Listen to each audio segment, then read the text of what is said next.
Delubyo ang inabot ng Warriors, di nangyari to sa era ni Larry Bird mga bro. First time in history na beast mode si Stephen Curry. Pinagtatrash talk tuloy siya ni Jaylen Brown.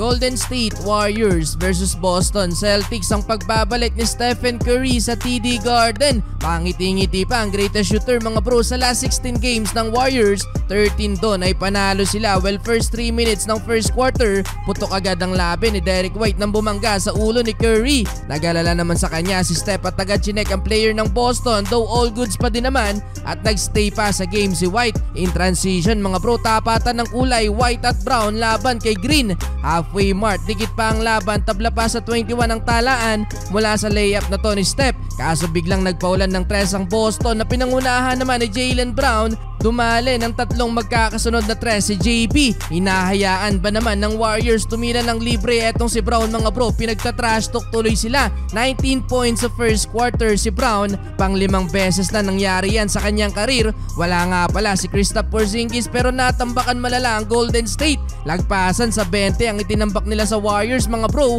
Dahil yan sa 23-1 run. May 10 3-pointer ang Boston at yan na ang pinakamarami nila this season sa iisang quarter. Natulala na lang tuloy sa nangyari si Steph. Well, 44-22 end of first quarter. Second quarter, tuloy pa din ang opensa ng Boston. Matapos magbuhat si Brown sa first quarter, si Jason Tatum naman ang kumanas sa second quarter. 11 straight points mula kay Tatum mga bro. Binuli pa ang depensa ni Steph. Nagalit pa sa teammate si Curry at nakukulangan sa help defense. Pero na-knockout si Tatum nang tumama ang panga sa ulo ni Curry. Pangalawang beses na nangyari yan. Well, umabot na sa 30 ang tambak nila sa Warriors. Halfway mark pa lang ng quarter, na turnover pa ni Steph ang bola. Napapalakpak pa sa kanya si Brown. Meron ng 25 points sa first 2 quarters si JB. Habang si Tatum yung 2 points niya sa first quarter, naging 22 points pagpasok ng second quarter. Kalungkutan tuloy ang inabot ng Warriors. Stephen Curry 4 points pa lang.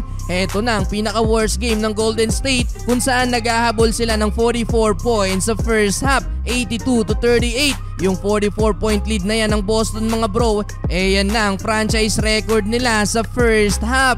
Entering the third quarter, mukhang suko na ang Warriors mga bro. Di na pinag-start sila Curry, Thompson at Draymond Green. Wala din sila sa bench ng Golden State. Parang batya sa laki ng butas ng rim ang meron ng Boston. Wala pang halfway mark, lagpasan na sa 50 points ang lamang nila sa Warriors. Kaya naman under 7 minutes pa lang ng third quarter, inilabas na din itong starting 5 ng Boston. 29 points para kay Jaylen Brown, 27 points para kay Tatum.